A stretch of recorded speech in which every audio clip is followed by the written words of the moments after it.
কুরবানি এটি হচ্ছে সামর্থ্যবানদের জন্য ওয়াজিব। যার সামর্থ্য থাকবে, সামর্থ্য থাকা সত্ত্বেও যিনি কুরবানি দিবেন না, নবী করিম সাল্লাল্লাহু আলাইহি ওয়াসাল্লাম অত্যন্ত কঠোরভাবে সেই ব্যক্তিকে ঈদের সালাতে অংশগ্রহণ করতে নিষেধ করেছেন। মুসনাদে আহমদ এবং ইবনে মাজায় এই হাদিস এসেছে। হাদিসের বর্ণনাকারী সাহাবী হচ্ছেন সাইয়্যিদুল মুহাদ্দিসিন আবু হুরায়রা রাদিয়াল্লাহু আনহু। তিনি বলছেন, রাসূলে কারীম আমরা বলি সাল্লাল্লাহু আলাইহি ওয়াসাল্লাম বলেছেন, মান কানা লাহু সাআতুন ওয়া লাম ইউদাহি ফালা ইয়াকরাবান্না মুসাল্লানা।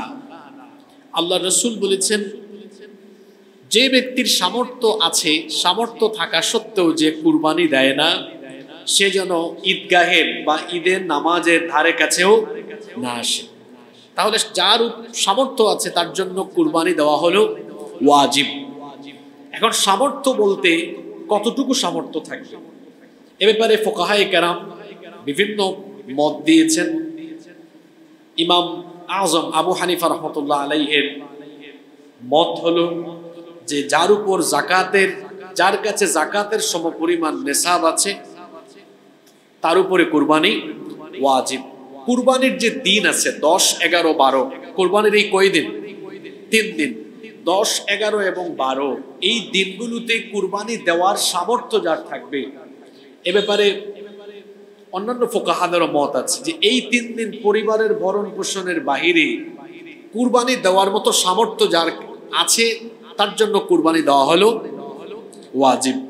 আর যে ব্যক্তির সামর্থ্য থাকা সত্ত্বেও সে কুরবানি দেয় না, সেই ব্যক্তিকে কঠোরভাবে ঈদগাহে আসতে নিষেধ করে দিয়েছেন মুহাম্মাদুর রাসূলুল্লাহ সাল্লাল্লাহু আলাইহি ওয়াসাল্লাম।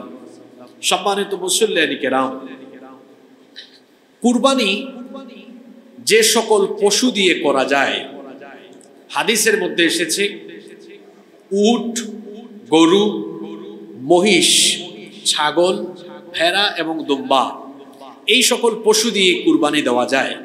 তবে এই ক্ষেত্রে বয়স বিবেচনায় রাখতে হবে। উট যেন কমপক্ষে 5 বছরের হয়, গরু এবং মহিষ যদি হয় তাহলে কমপক্ষে 2 বছরের হতে হবে, ছাগল হলে কমপক্ষে 1 বছরের, এবং ভেড়া বা দুম্বা হলে এটা 6 মাসের হলেও চলবে। তবে কুরবানি দেওয়ার ক্ষেত্রে অসুস্থ, দুর্বল, পঙ্গু এবং ত্রুটিযুক্ত পশু কোনোভাবেই কুরবানির জন্য সিলেক্ট করা যাবে না, নিষেধ করেছেন মুহাম্মদ আমরা বলি সাল্লাল্লাহু আলাইহি ওয়াসাল্লাম। ইবনে মাজায় হাদিস এসেছে, নবী করিম সাল্লাল্লাহু আলাইহি ওয়াসাল্লাম বলেছেন, আরবাআতুল লা তাজুজু ফিল আযাহি, 4 ধরনের পশু দিয়ে কুরবানি দেওয়া জায়েজ নয়। 1, আল মারিদাতুল বাইয়িনু মারদুহা, এমন পশু যার রোগবালাই সুস্পষ্ট, রোগা, অসুস্থ, এরকমের পশু দিয়ে কুরবানি দেওয়া বৈধ নয়। নাম্বার 2 নাম্বার, ওয়াল আওরাউল বাইয়িনু আওরুহা, এমন পশু যেটা অন্ধ, চোখে দেখে না, এই রকম পশু দিয়ে কুরবানি দেওয়া বৈধ নয়, জায়েজ নয়। নাম্বার 3 নাম্বার, ওয়াল আরজাউল বাইয়িনু দালউহা, এমন পশু যেটা পঙ্গু, হেঁটে হেঁটে কুরবানির জায়গা পর্যন্ত যেতে পারে না। নাম্বার 4 নাম্বার, ওয়াল আজফাউল্লাতি লা তানকি, এমন পশু যেই পশু এতটাই দুর্বল, জরাজীর্ণ, যার হাড়ের মজ্জা পর্যন্ত শুকিয়ে গিয়েছে, এরকম দুর্বল জরাজীর্ণ পশু দিয়ে কুরবানি দেওয়া বৈধ নয়, নিষেধ করে দিয়েছেন মুহাম্মাদুর রাসূলুল্লাহ সাল্লাল্লাহু আলাইহি ওয়াসাল্লাম। আবার এমন কোন গরু ছাগল যদি হয় অধিকাংশ দাঁতই নাই কিন্তু অল্প কয়টা দাঁত আছে যেগুলো দিয়ে ঘাস চিবিয়ে খেতে পারে, এরকমের পশু দিয়ে কুরবানি দেওয়া যায়। কিন্তু একদমই দাঁত নাই, দাঁত পড়ে গিয়েছে, ঘাস চিবিয়েও খেতে পারে না, এই ধরনের পশু দিয়ে কুরবানি দেওয়া যাবে না। আবার যে পশু শিং একেবারে গোড়া থেকেই ভেঙে গিয়েছে, যে কারণে তার মস্তিষ্ক ক্ষতিগ্রস্ত হয়েছে, সেই ধরনের পশু দিয়েও কুরবানি দেওয়া জায়েজ নয়। আবার যে সকল পশুর লেজ এবং কোনো কান অর্ধেক বা তার বেশি কাটা সেই পশু দিয়েও কুরবানি দেওয়া জায়েজ নয়। এই বিষয়গুলো আমাদেরকে বিবেচনায় রাখতে হবে। সম্মানিত মুসল্লিয়ানি কেরাম, কুরবানির ক্ষেত্রে সর্বোচ্চ কতজন পর্যন্ত অংশীদার হতে পারবেন, অর্থাৎ কয়জন মিলে কুরবানি দিতে পারবেন?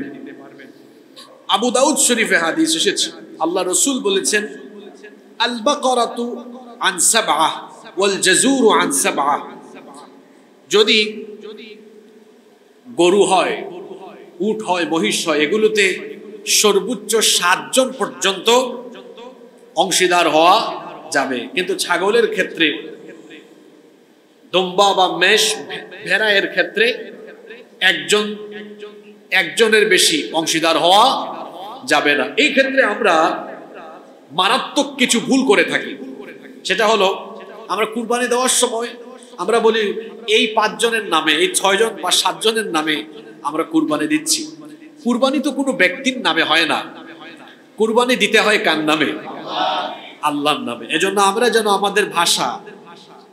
আমাদের ভাষার প্রয়োগ এটা যেন আমরা ঠিক করি। আসলে ভাষার প্রয়োগ মাঝে মাঝে বিপদ ডেকে আনে, আবার ভাষার প্রয়োগ সুন্দর হলে মানুষের দিলে মনেও জায়গা করে নেওয়া যায়। আপনারা বাংলাদেশে দেখেন, গত কয়েক সপ্তাহ ধরে বাংলাদেশের রাজনৈতিক অঙ্গনে চরম অস্থিরতা বিরাজমান আপনারা দেখতে পাচ্ছেন, এবং এই অস্থিরতার অনেকগুলো কারণ আছে, কিন্তু তার মধ্যে প্রধান একটা কারণ হলো কথা বলার সময় এক পক্ষ আরেক পক্ষকে এমন এমন শব্দ দিয়ে আঘাত করে, এমন এমন ভাষা প্রয়োগ করে, যার কারণে দেখা যায় উভয় পক্ষ কিংবা অনেকগুলো পক্ষ এরকম ভাষার প্রয়োগে অসুন্দর শব্দ চয়নের কারণে বন্ধু ও শত্রুতে পরিণত হয়ে যাচ্ছে। এজন্য ভাষা এর সুন্দরতম প্রয়োগে মানুষের মন দিল যেমন জয় করে নেওয়া যায়, তেমনি ভাষার সুন্দরতম প্রয়োগে অনেক কল্যাণ পাওয়া যায়। আর ভাষার অসুন্দর প্রয়োগে অনেক বিপদ আসতে পারে এবং আসেও। জবান, খেয়াল করে শোনেন, জবান, এই মুখ, এটার অপব্যবহারের ফলে কিয়ামতের দিন অধিকাংশ মানুষ জাহান্নামী হবে। এটা আমার কথা নয়, এটা বলেছেন মুহাম্মদ সাল্লাল্লাহু আলাইহি ওয়াসাল্লাম। একবার একজন সাহাবী নবীজিকে প্রশ্ন করেছেন, মা আকতারু মা ইউদখিলুন নাসাল জান্নাহ, কোন আমলের কারণে অধিকাংশ মানুষ জান্নাতে যাবে? কোন আমলের কারণে অধিকাংশ মানুষ জান্নাতে যাবে? আল্লাহর রাসূল বললেন, তাকওয়াল্লাহ ওয়া হুসনুল খুলুক, আল্লাহর ভয় আর উত্তম চরিত্রের কারণে অধিকাংশ লোক জান্নাতে চলে যাবে। সুবহানাল্লাহ। এবার সাহাবী দ্বিতীয় প্রশ্ন করে বসলেন, বুঝলাম এই আমলের কারণে অধিকাংশ মানুষ জান্নাতে যাবে। এবার প্রশ্ন হলো, মা আকতারু মা ইউদখিলুন নাসান নার, কোন আমলের কারণে অধিকাংশ মানুষ জাহান্নামে যাবে? আল্লাহ রাসূল বললেন, দুইটা জিনিসের অপব্যবহারের ফলে কিয়ামতের দিন অধিকাংশ মানুষ জাহান্নামী হবে। কোন দুইটা জিনিস? আল ফাম ওয়াল ফরজ। আল ফাম ওয়াল ফরজ। আল ফাম মানে হলো মুখ, জবান, এই জবানের অপব্যবহার। আর 2 নম্বর হলো ওয়াল ফরজ, লজ্জাস্থানের অপব্যবহার। এই দুইটা জিনিসের অপব্যবহারের ফলে কিয়ামতের দিন অধিকাংশ মানুষ জান্নাতি না জাহান্নামী? জোরে বলেন, জান্নাতি না জাহান্নামী? আপনারা একটু চিন্তা করে দেখবেন, পৃথিবীতে বেশিরভাগ পাপ সংগঠিত হয় এই 2 জিনিস দিয়ে, মুখ আর লজ্জাস্থান। মুখ আর লজ্জাস্থান। এই জন্য আমি বলি, গুনাহের সবচেয়ে বড় 2টা ইন্ডাস্ট্রি, গুনাহের সবচেয়ে বড় 2টা ফ্যাক্টরি হলো জবান আর লজ্জাস্থানের অপব্যবহার। এক জবান দিয়ে মানুষ কত গুনাহ করে, মিথ্যা বলে, কি দিয়ে? মুখ দিয়ে তো বলে। গীবত করে, চুগলখুরি করে, কি দিয়ে? মিথ্যা সাক্ষ্য দেয়, কি দিয়ে? ভাষার অসুন্দর প্রয়োগ করে, কি দিয়ে? এই এক জিনিস দিয়ে অনেক গুণা মানুষ কামাই করে। আবার এই একটা জিনিস, এই জবানকে সঠিক ব্যবহার করলে পরে সারাদিন নেকি কামাতে কামাতে নেকির পাহাড়ও গড়ে ফেলতে পারবে। আল্লাহু আকবার। সালাম দেন, সুন্দর কথা বলেন, হাসি মুখে কথা বলাও কিন্তু সদকা। সুবহানাল্লাহ। তো বলছিলাম ভাষার সুন্দরতম প্রয়োগ, মার্জিত শব্দ চয়ন, সুন্দর ভাষায় কথা বলা, এটা হচ্ছে নবী করিম সাল্লাল্লাহু আলাইহি সাল্লামের অনন্য একটি গুণ। কাফির মুশরিক যারা আল্লাহ রাসূলকে তাদের শত্রু মনে করত, তারাও বলতো যে আমরা তাকে শত্রু মনে করি, ঠিক আছে, কিন্তু আরবের মধ্যে সবচেয়ে সুন্দর ভাষায় কথা বলে মুহাম্মদ, আমরা বলি সাল্লাল্লাহু আলাইহি ওয়াসাল্লাম। এটা কাফির মুশরিকরাও বলতো। আমরা তো সেই নবীর উম্মত। আল্লাহ তাআলা আমাদেরকে এই গুণে গুণান্বিত করে দেন, বলেন আমিন। সম্মানিত মুসল্লিয়ানে কেরাম, আমরা এবার অত্যন্ত গুরুত্বপূর্ণ কয়েকটি পয়েন্টের উপরে কথা বলবো ইনশাআল্লাহ। আমি সর্বপ্রথম যে বিষয়টি আপনাদের দৃষ্টিভঙ্গির সামনে তুলে ধরতে চাই, সেটি হচ্ছে একজন ব্যক্তি কুরবানি দেওয়ার ক্ষেত্রে তার কুরবানি আল্লাহর দরবারে কবুলযোগ্য হওয়ার জন্য কোন কোন বিষয় মাথায় রাখা অত্যন্ত জরুরি, সেই বিষয়গুলো আমি আপনাদের সামনে এখন তুলে ধরছি। যারা কুরবানি দিবেন এবং দিবেন না, এটা সকলের জন্য জরুরি। কুরবানি দেওয়ার ক্ষেত্রে এই 6টা বিষয় অবশ্যই গুরুত্বের সাথে মাথায় রাখতে হবে। নাম্বার 1, 1 নাম্বার, আপনার নিয়ত পরিশুদ্ধ করতে হবে। প্রত্যেকটি কাজের জন্য নিয়ত হলো গুরুত্বপূর্ণ। আপনি কুরবানি দিচ্ছেন কোন নিয়তে, এই নিয়ত পরিষ্কার থাকতে হবে। গোশত খাওয়ার উদ্দেশ্যে, মানুষ দেখানোর উদ্দেশ্যে, খ্যাতি পাওয়ার উদ্দেশ্যে, না শুধু আল্লাহর সন্তুষ্টির জন্য? আমার দিলের খবর আপনি জানেন না, আপনার দিলের খবর আমি জানি না, কিন্তু সকলের দিলের খবর একজন জানেন, তিনি কে? এজন্য নিয়ত আপনার ঠিক করে ফেলতে হবে। কারণ যে কোনো ইবাদতে একাগ্রতা, একনিষ্ঠতা, খুলুসিয়ত সবচেয়ে বেশি গুরুত্বপূর্ণ। এজন্য রব্বুল আলামিন কোরআনে কারীমে বলছেন, ওয়ামা উমিরু ইল্লা লিয়াবুদুল্লাহা মুখলিসিনা লাহুদ্দিন। আর তাদেরকে কেবল এই নির্দেশ দেওয়া হয়েছে, তারা দ্বীনকে একনিষ্ঠভাবে এই দ্বীনের উপর অটল থেকে একমাত্র ইবাদত করবে কার? আল্লাহর। একাগ্রতা, একনিষ্ঠতা থাকতে হবে, নিয়ত পরিচ্ছন্ন করতে হবে, পরিষ্কার করতে হবে যে আমার এই কুরবানি কেবলমাত্র যার সন্তুষ্টির জন্য, তিনি কে? 1 নাম্বার বললাম, নিয়ত পরিষ্কার করতে হবে। 2, আপনি যে পয়সা দিয়ে, যে টাকা দিয়ে কুরবানি দিচ্ছেন তা অবশ্যই হালাল হতে হবে। কারণ হাদিস শরীফে এসেছে, আল্লাহ রাসূল বলেছেন, ইন্নাল্লাহা তাইয়্যিব, নিশ্চয়ই আল্লাহ পবিত্র, লা ইয়াকবালু ইল্লা তাইয়্যিবা, পবিত্র ছাড়া কোনো জিনিস আল্লাহ গ্রহণ করেন না। যেই ব্যক্তি হারাম পন্থায় পয়সা উপার্জন করে, ওই হারাম ঘুরের টাকা পয়সা, এটা পবিত্র না অপবিত্র? এইরকম হারামখোর যত লক্ষ টাকা দিয়েই কুরবানির পশু ক্রয় করে কুরবানির দিক না কেন, তার কুরবানি আল্লাহর দরবারে কবুল হবে? কবুল হবে না। এজন্য অবশ্যই কুরবানি যে টাকা দিয়ে দিচ্ছেন সেটা 100% হালাল হতে হবে। নাম্বার 3 নাম্বার, কুরবানি দাতাকে অবশ্যই নামাজি হতে হবে। নামাজ আগে না কুরবানি আগে? জোরে বলেন। সূরা কাউসার পারেন না? ইন্না আ'তাইনাকাল কাউসার, তারপরে কি? ফাসাল্লি, এটা অর্থ কি? ফাসাল্লি লিরাব্বিকা, অতঃপর আপনার রবের জন্য আপনি সালাত আদায় করুন, ওয়ানহার, এবং কুরবানি করুন। এই আয়াতে কুরবানির কথা আগে না নামাজের কথা আগে?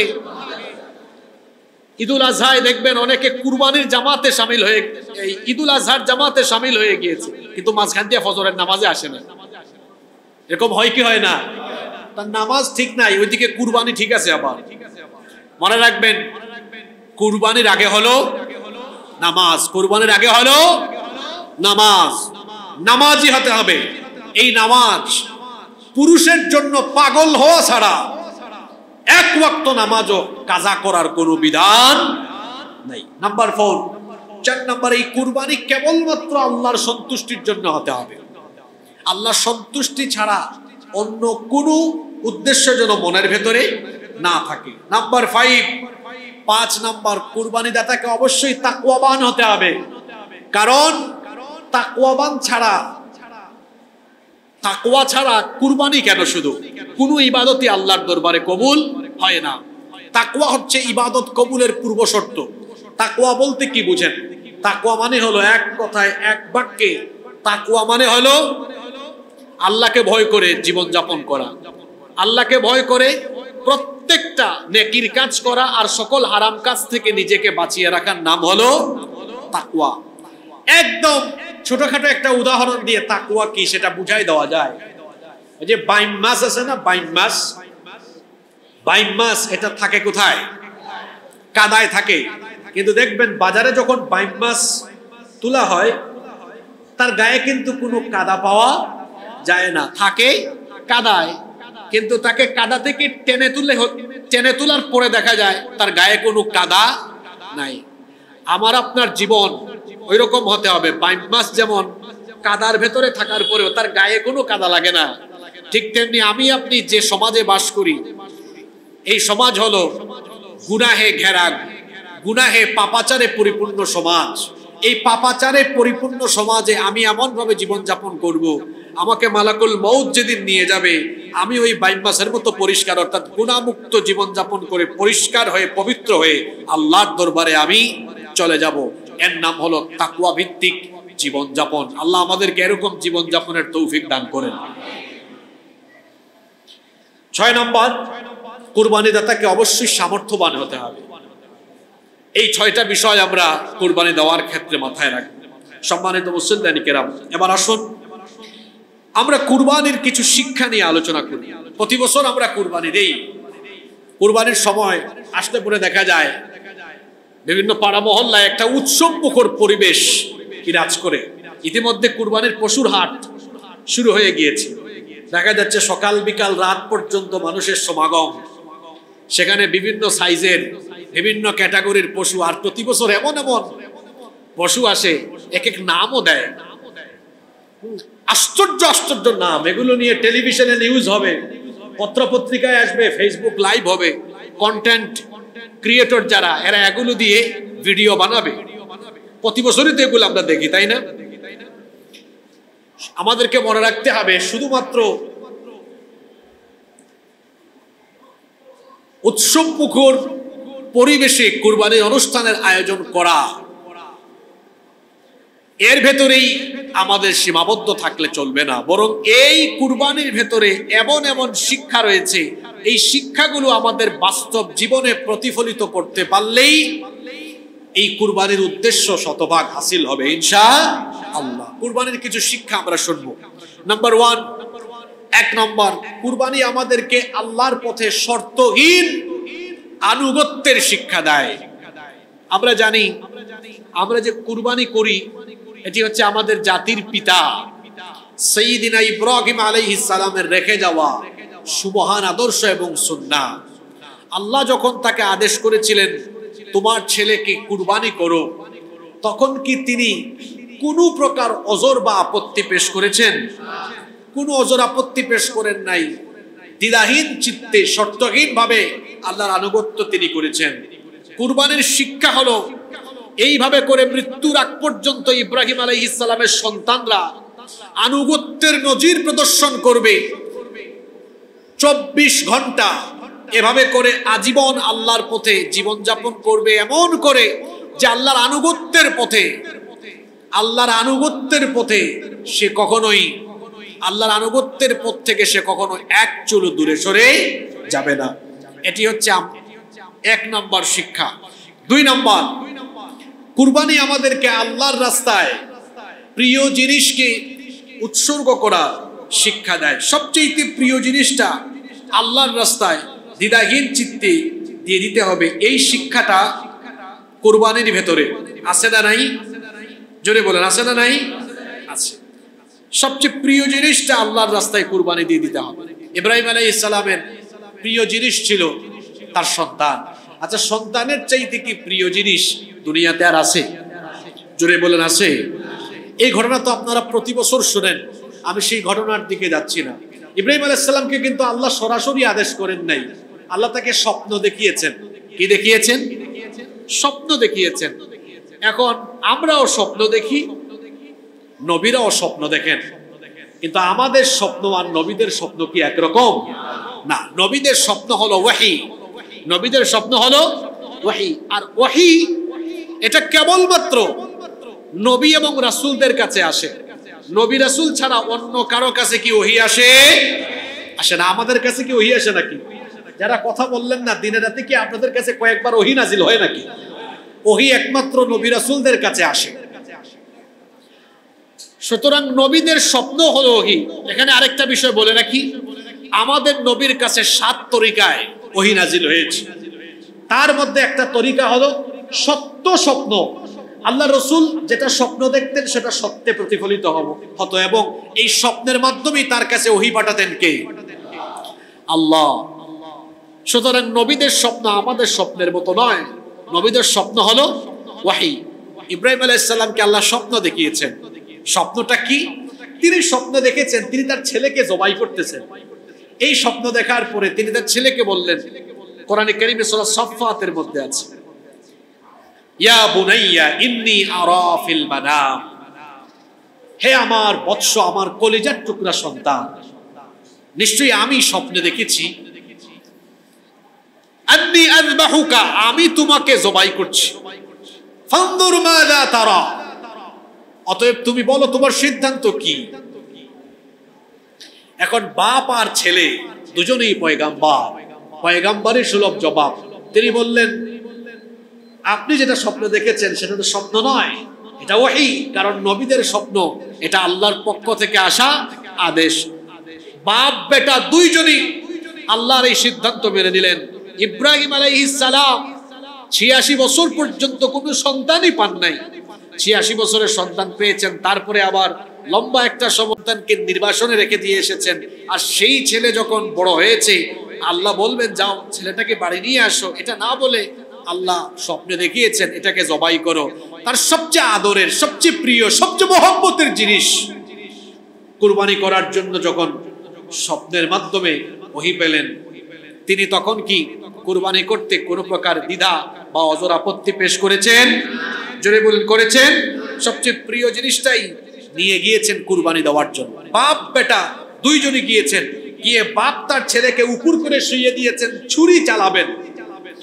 কোরআনে কারীমে এসেছে, ফালাম্মা আসলামা ওয়া তাল্লাহু লিল জাবিন ওয়া নাদাইনাহু আইয়া ইব্রাহিম ক্বাদ সাদ্দাকাতার রুয়া ইন্না কাযালিকা নাজজিল মুহসিনিন। আল্লাহ বলছেন, অতঃপর দুজনে যখন আল্লাহর আনুগত্যের সামনে অবনত হয়ে গেল, ওয়াতাল্লাহু লিল জাবিন, আর তিনি তার সন্তানকে যখন উপর করে শুইয়ে দিলেন জবাই করার জন্য, আল্লাহ তখন ডেকে বললেন, ওয়া নাদাইনাহু আইয়া ইব্রাহিম, হে ইব্রাহিম ক্বাদ সাদ্দাকতার রুয়া, স্বপ্নে যা দেখালাম তুমি তো তা বাস্তবে রূপ দিয়ে দিচ্ছ। ইন্না হাযা লাহুয়াল বালাউল মুবিন, নিশ্চয়ই এটা ছিল তোমার জন্য বড় ধরনের পরীক্ষা। আমি দেখতে চেয়েছিলাম তোমার প্রিয় জিনিসটা তুমি আমার পথে দিয়ে দেওয়ার জন্য রাজি থাকো কিনা। তুমি পরীক্ষায় পাস, এখন আর তোমার সন্তানকে দেওয়া লাগবে না। ওয়াফাদাইনাহু বিযিবহিন আযীম, আমি তার পরিবর্তে জান্নাত থেকে আরেকটি পশু ফিদিয়া হিসাবে পাঠিয়ে দিলাম। সুবহানাল্লাহ। এই ঘটনা আমরা সবাই জানি, কিন্তু এখান থেকে শিক্ষা কি? এখান থেকে শিক্ষা হলো আমরাও আমাদের প্রিয় জিনিসকে আল্লাহর রাস্তায় দান করার ক্ষেত্রে, আল্লাহর রাস্তায় দেওয়ার ক্ষেত্রে কখনো পিছপা হব না। আমাদের কাছে সবচেয়ে পছন্দের জিনিসটা কি জানেন? আমাদের জান, আমাদের জীবন, আমাদের জান, আমাদের মাল, ইব্রাহিম আলাইহিস সালাম আর তার ছেলে, বাপ বলেছেন আমার ছেলেকে কুরবানি দিয়ে দিব, আর ছেলে বলেছেন যে আল্লাহর জন্য আমি আমার জীবন এই পথে দিয়ে দিব। ইব্রাহিমের সন্তানরা এখান থেকে শিক্ষা নিবে যে আমাদেরও পছন্দের প্রিয় জিনিস, আমাদের জান আর মাল যদি দরকার হয় তাহলে আমরাও আল্লাহর পথে এভাবে কুরবানি দিয়ে দিব ইনশাআল্লাহ। এটা হচ্ছে কুরবানির অন্যতম একটি শিক্ষা। 3 নাম্বার, কুরবানির অন্যতম আরেকটি শিক্ষা হলো তাকওয়ার চর্চা করে জীবন পরিচালনা করা। পৃথিবীর ইতিহাসের সর্বপ্রথম যে কুরবানি আমরা জানি সেটা হচ্ছে আদম আলাইহিস সালামের 2 ছেলের কুরবানি, হাবিল এবং কাবিল। আদম এবং হাওয়া আলাইহিমুস সালাম তারা ছিলেন পৃথিবীর প্রথম মানব এবং প্রথম মানবী। তখন তো পৃথিবীতে এত জনসংখ্যা ছিল না, তাদের সন্তানদের বংশধারা থেকেই কিন্তু পৃথিবীতে মানব বংশের বিস্তার সাধিত হয়েছে। আদম আলাইহিস সালামের স্ত্রী আমাদের মা হাওয়া আলাইহিস সালামের গর্ভে একসাথে 2টা সন্তান আসতো, একটা ছেলে একটা মেয়ে।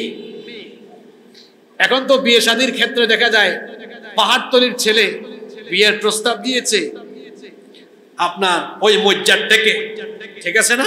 তো তখন তো এত মানুষও নাই, তখন বিয়ে শাদী কেমনে হইতো?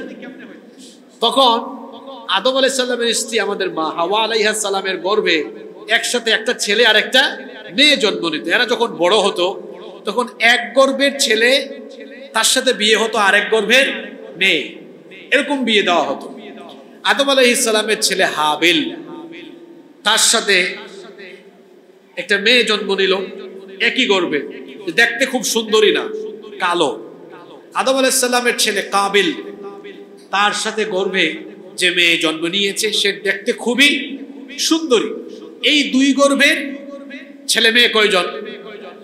সবাই বলেন কয়জন? বিরাট শিক্ষা আছে এই ঘটনায়।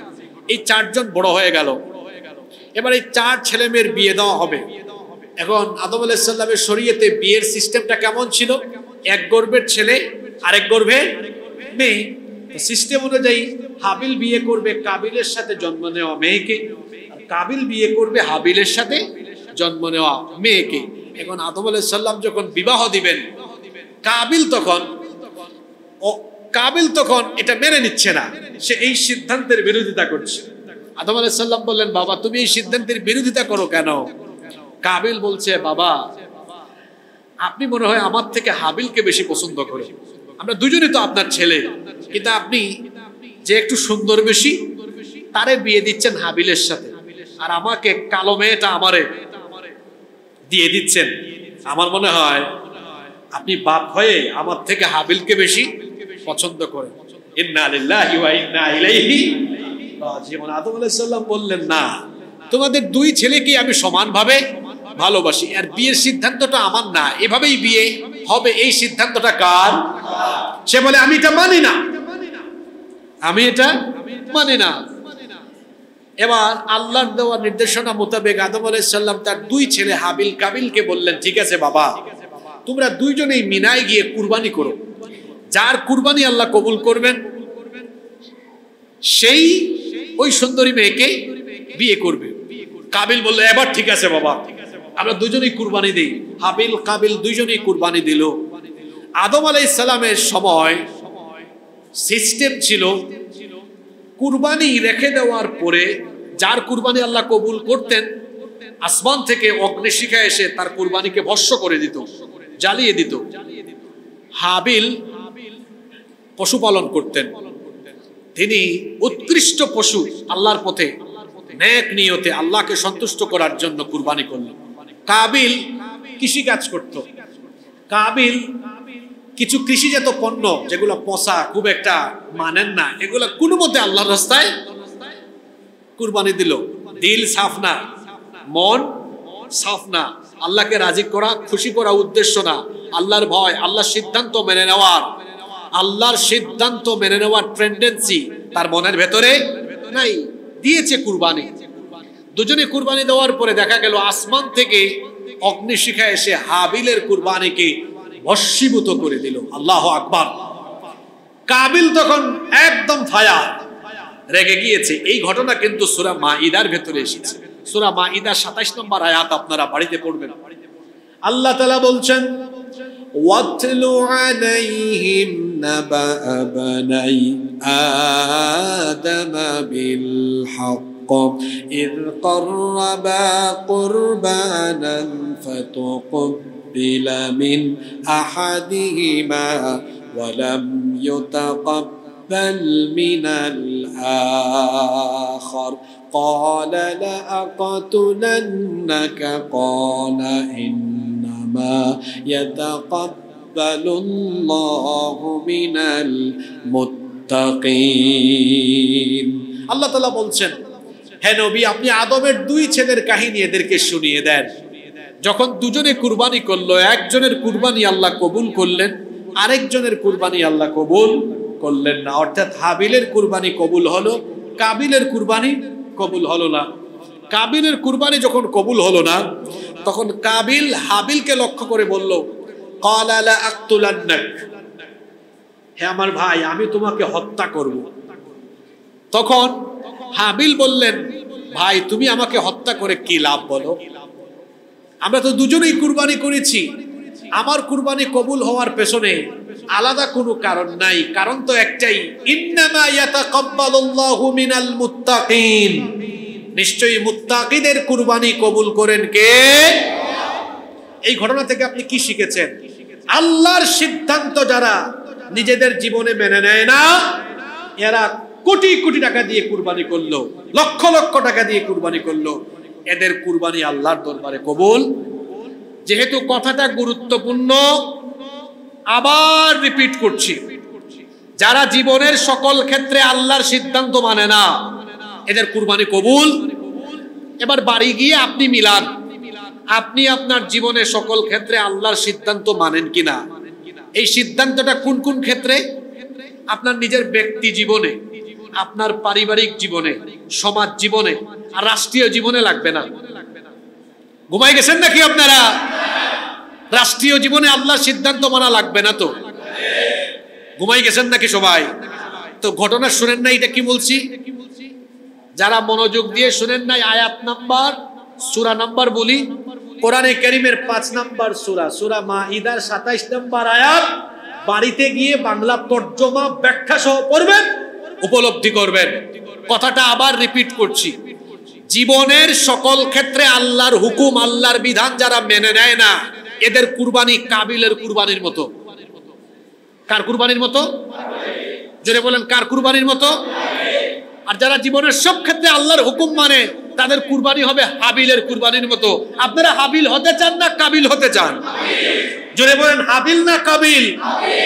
তা হাবিল কারা আর কাবিল কারা বলে দেই যারা ব্যক্তিগত পারিবারিক সামাজিক অর্থনৈতিক রাজনৈতিক রাষ্ট্রীয় ক্ষেত্র জীবনের সকল অঙ্গনে যারা আল্লাহর হুকুম মেনে নেয় এদের কুরবানি হবে হাবিলের কুরবানির মতো আর যারা ধর্ম কর্ম এই কথা বলে নামাজ রোজা হজ যাকাতের ক্ষেত্রে আল্লাহর আইন মানে আর সমাজ রাষ্ট্র অর্থনীতি রাজনীতির বেলায় তার নেতা নেত্রীর আইন মানে এদের কুরবানি হলো কাবিলের কুরবানির মতো কথা ক্লিয়ার তা আপনাদের কুরবানিটা কেমন হওয়া দরকার হাবিলের মতো না কাবিলের মতো কিন্তু এরপরেও দেখবেন কুরবানির সময় বহু মানুষ কাবিলগিরি করবে কাবিলি কুরবানি করবে কি কুরবানি আমরা কি কাবিলি কুরবানি দিব না হাবিলি কুরবানি দিব তা হাবিলি কুরবানি দিতে হলে আজকে এই মসজিদ থেকে একটু তওবা করে বের হন মানব রচিত মতবাদকে লাথি দিয়ে ডাস্টবিনে ফেলে দেন যদি ফেলে দিতে না পারেন তো আপনার মগজের ভেতরে এই কথা ঢুকায় নেন আপনার কুরবানি কাবিলের কুরবানি আল্লাহর সিদ্ধান্তকে সকল ক্ষেত্রে মেনে নেওয়ার টেন্ডেন্সি আপনার ভেতরে থাকতে হবে আল্লাহর সিদ্ধান্ত আমরা কয়জনই বা মেনে নিলাম আল্লাহর সিদ্ধান্ত আমরা তো জীবনের সকল ক্ষেত্রে মেনে নিতে পারি না আপনার পরিবারের দিকে তাকান আল্লাহর সিদ্ধান্ত মোতাবেক আপনার পরিবার চলে না আপনার পরিবারে সব নারীদেরকে আপনি বেপরদায় ফেলে রেখেছেন তাহলে বলেন আপনার পরিবারে আপনি আল্লাহর সিদ্ধান্ত মেনেছেন কথা বলেন না কেন আল্লাহর হুকুম আল্লাহর বিধান হলো ব্যবসা বাণিজ্য করবেন 2 নম্বরই করবেন না সুদ ঘুষ খাবেন না এই সিদ্ধান্ত কার এই সিদ্ধান্তকে বুড়া আঙ্গুল দেখিয়ে সুদ ঘুষ দুর্নীতি সব চলমান রেখে তারপরে কুরবানি দেন, এটা হাবিলগিরি কুরবানি না, এটা কাবিলগিরি কুরবানি। অনিয়ম দুর্নীতি নিয়ে যখন কোনো অধ্যাদেশ আইন হয়, দেখেন না কি জাতের কাবিলগিরি। এখন রাষ্ট্র মেরামত আর সংস্কারের কাজ চলে। গত কিছুদিন ধরে আপনারা দেখেছেন সচিবালয়ে সরকারি আমলারা কর্মবিরতি দিয়েছে, দেখেছেন কি দেখেন নাই? অনিয়ম দুর্নীতির বিপক্ষে যদি কেউ থাকে তাহলে তো অনিয়ম দুর্নীতির ব্যাপারে কোনো অধ্যাদেশ বা আইন পাশ করা হয় সেটার পক্ষে থাকার কথা। যদি কেউ অনিয়ম দুর্নীতির খাসলত তার ভেতরে রাখে, সেই সকল ব্যক্তিরাই তো এই সকল সিদ্ধান্তের বিরোধিতা করতে পারে। আমি প্রায় সময় একটা কথা বলি, বাংলাদেশে সম্পদের অভাব নাই, সম্পদের অভাব নাই। এই দেশে একটা জিনিসের অভাব, সেটা হলো ভালো মানুষের অভাব। ভালো মানুষের অভাব। শুধুমাত্র রাষ্ট্র পরিচালনার সকল জায়গায় যদি ভালো মানুষগুলোকে আমরা সেট করতে পারতাম, এই বাংলাদেশ উন্নয়ন, উন্নতি, সমৃদ্ধিতে কত দূর যে চলে যেত তা আমরা ধারণাও করতে পারতাম না। কিন্তু স্বাধীন হওয়ার পরে 54 বছর ধরে আমরা যে সিস্টেমের ভেতরে পড়েছি, এই সিস্টেমে দেখা যায় কিছু সংখ্যক মানুষ নিজেদের ফায়দা হাসিল করে আঙ্গুল ফুলে কলা গাছ হয়ে যায়, আর বেশিরভাগ মানুষ আমরা যারা জনগণ 54 বছর ধরে আমরা পাটাপুতাইলের মাঝখানে আমাদের জীবন একেবারে শেষ হয়ে গিয়েছে। দেশের 12টা বেজে যাচ্ছে। এ থেকে মুক্তি পেতে হলে আমাদের সবাইকে আল্লাহর বিধানের দিকে ফিরে আসতে হবে। আল্লাহর বিধান ছাড়া মানুষের কোনো কল্যাণ, এটা অনিশ্চিত, এটা জীবনে অসম্ভব। আপনাদেরকে সংক্ষেপে বুঝাই দিই। এই যে ডক্টর ইউনূস সাহেব, তিনি বলছেন যে আমরা সংস্কার করব। আপনি লিখে রাখেন, আজকে লিখে নেন, ইউনূসের পরে যে সরকার আসবে ওই সংস্কার এসে সংবিধানকে আবার সংস্কার করবে। যদি হায়াতে বেঁচে থাকেন তাহলে দেখবেন ওই সরকারের পরে আবার যে সরকার আসবে তারা আবার সংবিধানকে সংশোধন করবে। এভাবেই চলবে, কারণ সংবিধান যারা সংশোধন করে এরা জনগণের জন্য সংশোধন করে না, এরা নিজেদের ক্ষমতাকে পাকাপুক্ত করার জন্য সংশোধন করে। আপনি বুঝে থাকলে ভালো, আর না বুঝলে আমি বলবো এখনো পর্যন্ত আপনি বিষয়টাকে ভালোভাবে উপলব্ধি করতে পারেন নাই। সেই বিধান মানুষের জন্য কল্যাণকর, যেই বিধানে কেউ হাত দিতে পারবে না, পরিবর্তন সংযোজন বিয়োজন করতে পারবে না। বলুন তো সেই আইনটা কার আইন? আল্লাহর আইন। কোরআন ১৫০০ বছর আগে নাজিল হয়েছে। কি বলেন, কয়েক শতবার মনে হয় কোরআন পরিবর্তন হয়েছে, তাই না? আগামী দিনে কি কেউ পরিবর্তন করবে নাকি? পরিবর্তন হওয়ার সম্ভাবনা আছে? তাহলে যে আইনের পরিবর্তন নাই, যে আইন থাকলে মানুষের কল্যাণ হবে, মানুষের আইন আমাদের জন্য বেশি গুরুত্বপূর্ণ? মানুষের আইন আমাদের জন্য কি বেশি লাভজনক না আল্লাহর আইন? জোরে বলেন, কার আইন? জন্য ফিরে আসতে হবে আল্লাহর আইন প্রতিষ্ঠার দিকে। সবাইকে ঐক্যবদ্ধ হয়ে যেতে হবে আল্লাহর আইন প্রতিষ্ঠার জন্য। আপনারা দেখেছেন আপনারা 54 বছর ধরে আমার দেশ কিভাবে নির্যাতিত হচ্ছে। যে যখন ক্ষমতায় যায় জনগণের ভাগ্য বদলাবার কথা বলে গিয়ে তারা নিজেদের ভাগ্য বদলায়। এটা আপনারা যুগ যুগ ধরে দেখেছেন। এজন্য আমরা বলি, আসুন আলেম ওলামা ইসলামপন্থীদের ঐক্যের ভিত্তিতে আমরা সকলে দলমত ভুলে গিয়ে আগামীর বাংলাদেশ বিনির্মাণে আমরা সবাই ঐক্যবদ্ধ হয়ে আল্লাহর আইনকে পার্লামেন্ট পর্যন্ত নিয়ে যাওয়ার জন্য আমাদের সবাইকে ঐক্যবদ্ধ হতে হবে ইনশাআল্লাহ। তাহলে বাংলাদেশের পরিবর্তন হবে। এজন্য বিভেদ, দলাদলি, মতপার্থক্য, সংকীর্ণতা সবকিছু ছেড়ে ফেলে দিয়ে আমাদের সবাইকে আল্লাহর আইন প্রতিষ্ঠার জন্য ঐক্যবদ্ধ হয়ে যেতে হবে। আল্লাহ আমাদের সবাইকে ঐক্যবদ্ধ করে দেন। আরো আসতে বলে না আমিন। সম্মানিত মুসল্লিয়ানি কেরাম, নাম্বার 4, কুরবানির 4 নম্বর শিক্ষা হলো ইমানের পরীক্ষায় দৃঢ় থাকা। ইব্রাহিম আলাইহিস সালামের জন্য এটা ছিল একটা বড় ধরনের পরীক্ষা, আর ওনার গোটা জীবনটাই পরীক্ষার ছিল। আমরা জানি ইব্রাহিম আলাইহিস সালাম যতগুলো পরীক্ষায় অবতীর্ণ হয়েছেন কখনো হতাশ হন নাই, সকল পরীক্ষায় তিনি দৃঢ় এবং অবিচল থেকেছেন। দেখেন পরীক্ষা, হ্যাঁ, আমরা সামান্য মামলা টামলা খাইলে তারপরে দেখা যায় বিভিন্ন জায়গায় বক্তৃতা শুরু করলেই বলি এত ত্যাগ আমার, 8টা 10টা 20টা 40টা মামলা খেয়েছি, এটা সেটা। ইব্রাহিম আলাইহিস সালামের কুরবানির কথা আপনি শুনেন, তার আত্মত্যাগ, তার পরীক্ষার কথা আপনি শুনেন, বিষয়টা ফিল করেন তো। হ্যাঁ, আল্লাহর দ্বীনের পথে অবিচল থাকার কারণে আগুন জ্বালাই আপনারে আগুনে ফেলে দিয়েছে, এটা কত বড় পরীক্ষা। ইব্রাহিম আলাইহিস সালামকে আগুনের কুণ্ডলি জ্বালিয়ে ভয় দেখিয়েছে, বলেছে ইব্রাহিম তুমি তোমার দিনী দায়িত্ব পালন ছাড়া ওই যে বিরাট আগুনের কুণ্ডলি দেখছো এখানে ফেলে দিব। ইব্রাহিম আলাইহিস সালাম বললেন আমারে আগুনের ভয় দেখায় লাভ নাই, কারণ যে তার রবকে ভয় করে সে আর অন্য কিছুকে ভয় করে না। আল্লাহু আকবার।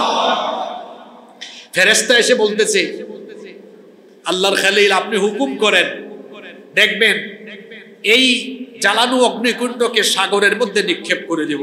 ইব্রাহিম আলাইহিস সালাম বললেন তোমাকে কি আল্লাহ হুকুম দিয়েছে? ফেরেশতা বলে না, আমি নিজে থেকে সাহায্যের জন্য এগিয়ে এসেছি। ইব্রাহিম আলাইহিস সালাম বললেন আল্লাহ যদি হুকুম না করেন তো তোমার মতো ফেরেশতার সাহায্য আমার দরকার নাই। আল্লাহ যদি খুশি হন এই আগুনে ঝাঁপ দিলে, আমি একবার কেন, আল্লাহ যতবার চাইবেন ততবার আমি আগুনে ঝাঁপ দিয়ে দিব। আল্লাহু আকবার। আগুনে ঝাঁপ দিয়েছেন, আগুনে ফেলে দেওয়া হয়েছে।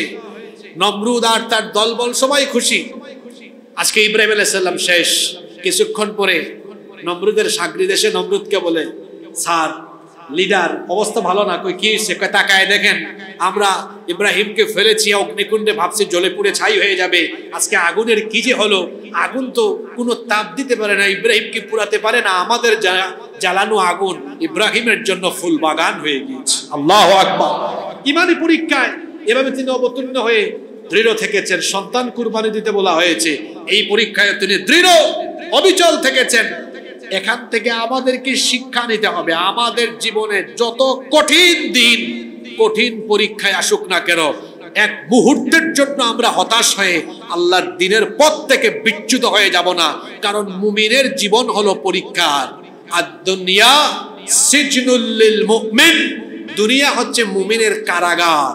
দুনিয়া মুমিনের কি? জোরে বলেন, দুনিয়া মুমিনের কি? কারাগার। এখানে জুলুম আসবে, নির্যাতন আসবে, পরীক্ষা আসবে, কিন্তু আমরা কখনো হতাশ হব না। যত যাই আসুক না কেন, ঝড় ঝাপটা বাধা বিপত্তি যাই আসুক না কেন, আমরা আল্লাহর দ্বীনের প্রতি অটল অবিচল থাকবো ইনশাআল্লাহ। নাম্বার 5, কুরবানির 5 নম্বর শিক্ষা হলো শয়তানকে পরাজিত করার অন্যতম শিক্ষা কুরবানির ভেতরে আছে। ইব্রাহিম আলাইহিস সালাম যখন তার ছেলেকে নিয়ে বাড়ি থেকে বের হয়েছেন কুরবানি দিয়ে দিবেন, তো শয়তান মানুষের সুরত ধরে এসছে, এসে বলতেছে ইব্রাহিম ছেলেটাকে এত বছর ধরে বাড়ির বাইরে রাখলা, এটা স্বপ্ন দেখছো, এই স্বপ্ন বাস্তবায়নের জন্য চলে যাচ্ছ।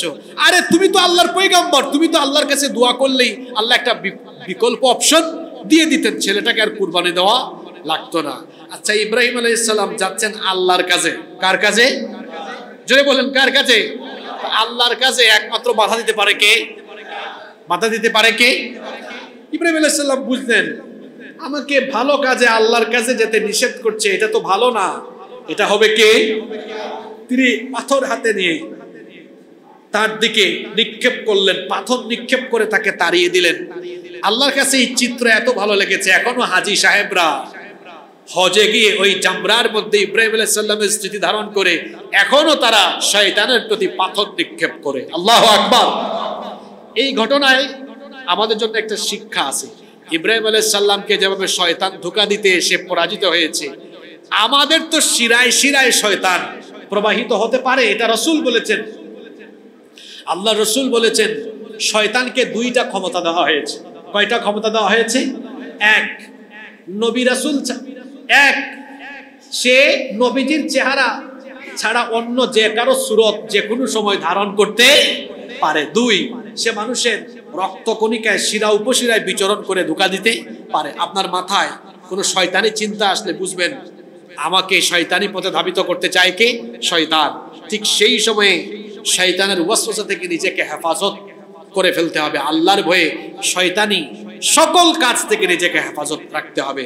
এটা হচ্ছে কুরবানির অন্যতম একটি শিক্ষা। নাম্বার 6, 6 এবং সর্বশেষ শিক্ষা হলো এই কুরবানির মাধ্যমে নিজের মনের পশুত্বকেও বিলীন করতে হবে। মনের পশুত্বকে কুরবানি দিতে হবে। আমরা যখন কুরবানি দেই তখন এই ফিলিংস আমাদের অন্তরে রাখতে হবে। আমরা পশুর গলায় ছুরি চালাচ্ছি না, বরং এই পশুর গলায় ছুরি চালানোর মধ্য দিয়ে অনুভূতিটা হবে এমন, আমি আমার সারা জীবনের গুনাহের উপরে ছুরি চালিয়ে পবিত্র হওয়ার নিয়তে আমি কুরবানি করছি। এই অনুভূতি নিয়ে যারা কুরবানি দেয়, আল্লাহ রসুল বলেছেন কুরবানির পশুর রক্ত মাটিতে পড়ার আগে আল্লাহ ওই ব্যক্তির জীবনের সব গুনাহ মাফ করে দিবেন। আমি আপনাদেরকে আলোচনার শেষ লগ্নে অনুরোধ করব, কুরবানি যারা দিচ্ছেন নিজের পশু নিজে কুরবানি দিবেন, এতে ফজিলত অনেক বেশি। দেওয়ার সময় এই ফিলিংস অন্তরে রাখবেন যে আমি আমার সারা জীবনের গুনাহের উপরে ছুরি চালাচ্ছি পবিত্র হওয়ার জন্য, গুনাহ থেকে মাফের জন্য। আল্লাহ রসুল বলেছেন এই অনুভূতি নিয়ে সে যখন ছুরি চালাবে, এই পশুর রক্ত মাটিতে পড়বার আগেই আল্লাহ ওই ব্যক্তির গুনাহ মাফ করে দিবেন। আপনারা তো হুজুরদেরকে দিয়ে এই কাজ করাই ফেলেন, নিজের কাজটা নিজে করেন না। এখনো তো অনেক দিন বাকি আছে। কুরবানি কিভাবে দিতে হয়, পশু জবাই কেমনে করতে হয়, কোন দোয়া পড়তে হয়, একজন আলেমের কাছ থেকে এটা শিখে নেন। এটা যে খুব জটিল এবং কঠিন বিষয়, বিষয়টা এমন নয়। এটা শিখে নেন আর নিজের পশু নিজে কুরবানি দেন। গুনাহ থেকে পবিত্র হওয়ার নিয়তে কুরবানি করেন, আমার আপনার গুনাহ মাফ করে দিবেন কে? যারা কুরবানির নিয়ত করেছেন আল্লাহ তাদেরকে সঠিক নিয়তে বিশুদ্ধভাবে কুরবানি আদায় করার তৌফিক দান করেন। যারা আমরা কুরবানি দিতে পারিনি, আল্লাহ তাআলা আমাদেরকে কুরবানি দেওয়ার তৌফিক দান করেন। আমরা বলি আমিন।